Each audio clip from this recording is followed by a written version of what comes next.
people! I want to make a follow-up video from the interview I had with Capito. The second one was longer, so I didn't have much time to put in some things there.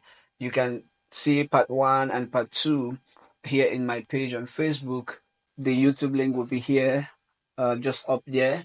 First, Capito mentioned Reverend Father Patrick Ndum Ujah as the first person who really helped him as an ex-seminarian. And that struck me because Father Patrick Ndum Ujah was my spiritual director until I got into the novitiate in Schoenstatt Fathers. So flashback to my high school. I went to a junior seminary, St. John Cross Seminary in Suka. After our WAEC, we were just about getting ready to get out of school. Exams had finished. We were doing like send-forths and all of that. And then we had this free day in between where we could go out, buy stuff and just have a free time and come back to the school. So within that time, most of us got out, got our phones, came back to school, and we're like big boys, big SS3 students, just having fun, showing all of those youthful exuberance things. So one of us was caught with his phone, and then the rector flogged the hell out of him, and he made him write a list of the rest who had phones in the seminary at that time, and he wrote our names. Like 18 of us were sent out. The rector called us. I mean, I think he called us individually or as a group, and then told us, you know what, this has happened, and then you can't remain here. You have to leave. But if you still want to be a priest, you can, let me know, and I can recommend you to another diocese, to another congregation.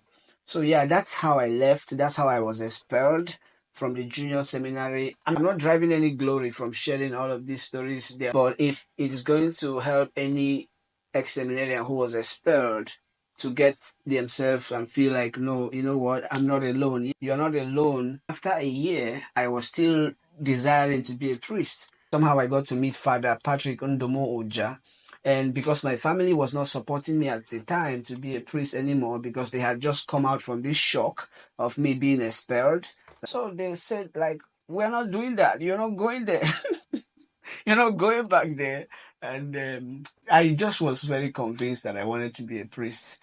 So I ran out of our house. I actually eloped from the house, and I ran to the parish where Father Patrick Ndum Ujah was at the time. He gave me a job. He gave me accommodation. He became a father to me. So much so that he took care of everything concerning me. When eventually I got admission to Schoenstatt, he called my family, explained this to them, and this is what this young man wants to do.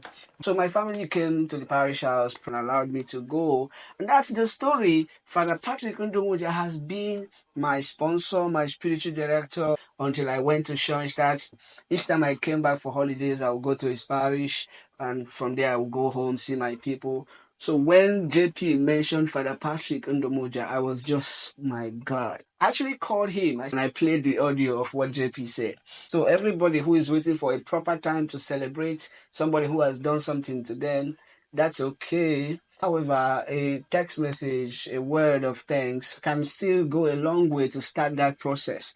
And it could be the proper times. It's good to wait for it, but nothing is guaranteed. So any chance you have, say that thanks, make that expression of gratitude. I recorded what he said during our phone conversation, so I might just play it right now.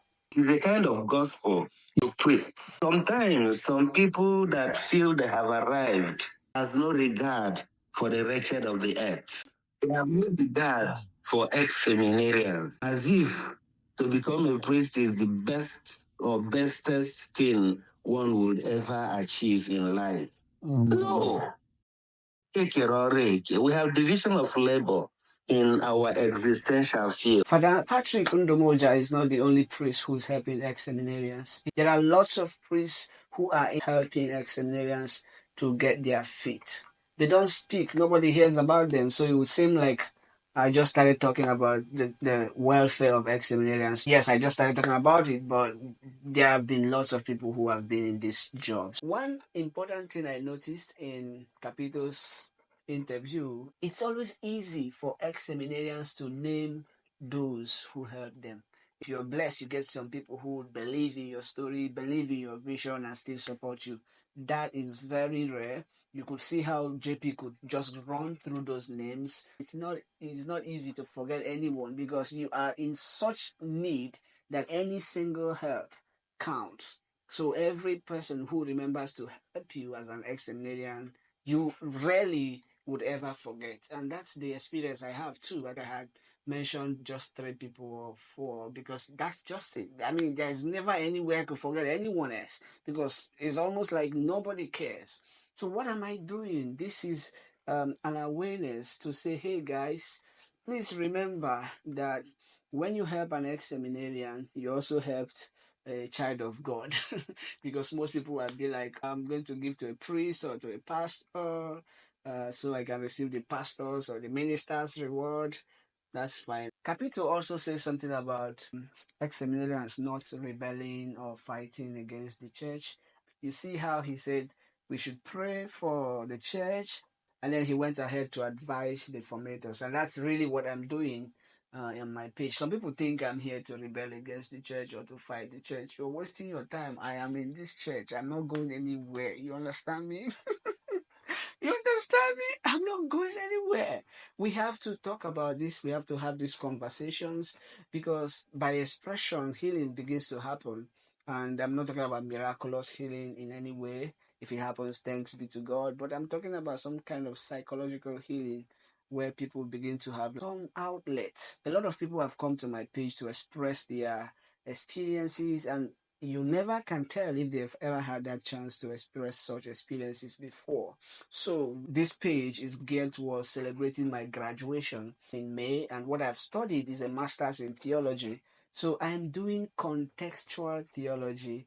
I am looking at the people of Nigeria and their experience of God, because the starting point of theology, every theology, is human experience, and the experience of seminarians, especially ex-seminarians, is where I want to start. Because I've been an ex-seminarian 2 times in one life. So yeah, I want to start there. We'll probably be going into other areas as the Spirit leads. So stay tuned. Peace out.